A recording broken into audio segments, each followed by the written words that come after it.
And what we're going to see about with the seven seals is we're going to see the story of the seven seals. What is the story behind it? Now, the text that I use for this section is out of Revelation chapter 3, verse 21. That's our key text. And you might ask, well, that's not even in the seven seals. What's that have to do with anything? Go with me there. Go to Revelation 3, verse 21. Not verse 20. Remember, that's the one where Jesus is knocking on the door. Remember, Laodicea is so self-sufficient that Jesus is locked outside the church. They don't even need him. But verse 21 is the promise. Now, he makes a promise to each church. Laodicea gets the best promise. Are you there? I hear less ruffling. Now, I'm going to say it pretty much right out of where I'm at in the NASB, where Jesus says, to him who overcomes, I will grant to sit with me in my throne, as I have overcome and sit with my Father in his throne. Now, in the King James, if you have that, you read the word, to him who overcometh. And that sounds like I have arrived. I've met the plateau. I'm there. But that's not how it is in the Greek. The Greek is what's called the present participle. So it might better read, to him who is overcoming, I will grant to sit with me. Remember when Jesus says, when the Son of Man comes, will he find faith in the world?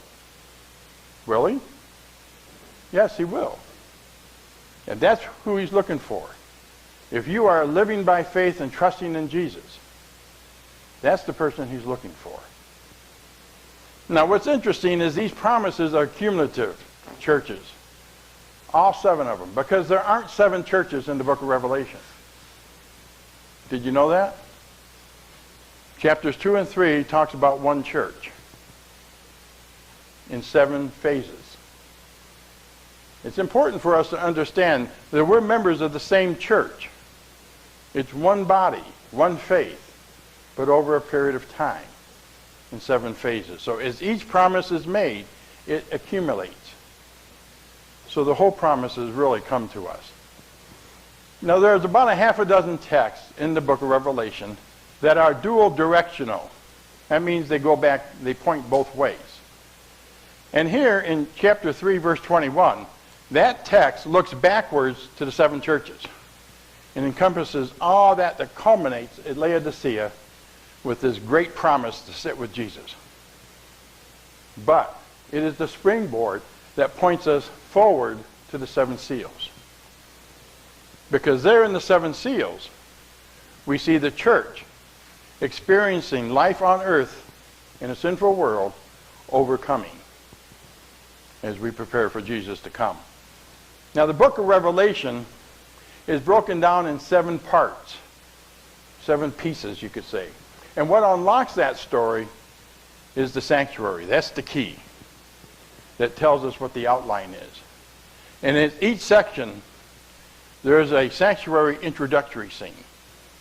Like for the 7 churches, at the end of chapter 1, beginning in verse 10, at least the second part of verse 10, Jesus is in the holy place among the candlesticks. And then we see chapters 2 and 3 with the 7 churches. And what this is this introductory scene is a diorama, if you will, a backdrop to what's going to play out in front of it. And so the story begins with Jesus on earth with his church. His church in a sinful world. The church militant. And then we have the next part that takes us to heaven. And all the way down to the last part where the new city comes down on the new earth. And now we're back on earth again with the new city and Jesus with his church victorious. The story of the book of Revelation begins and ends on earth. Begins with Jesus in the church militant, ends with his church victorious. And in the middle section is all heaven. And that's answered in John chapter 14, verses 1 to 3. It says, don't let your hearts be troubled. Remember, they're all been stirred up. They're at the Last Supper. Jesus has just said, one of you guys are going to, all of you, in fact, are going to deny me. And they're saying, not me. Peter bellies up. You know Peter, right? Open mouth, insert foot.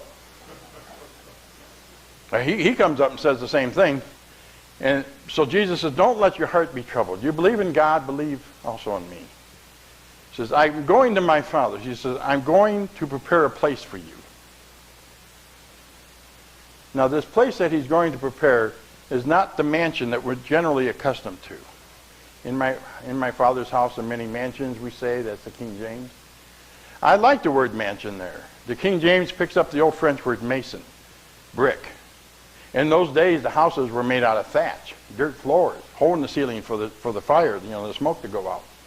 And you didn't even own the house, and the house wasn't permanent.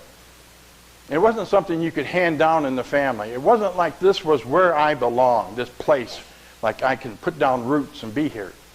This was temporary. But the mansions that were built, these big brick houses, that was a place you could live in. That was permanent. That was putting down roots. And so when we think of Jesus going to prepare a mansion for us, don't think of some big luxurious home. Think of a place of permanence where you can put down roots. A place where you belong. I have a little chart when I speak on the outline of Revelation, and in the top of it says, preparing for a place of belonging. And that's what he's doing in heaven. And that's what this is all about.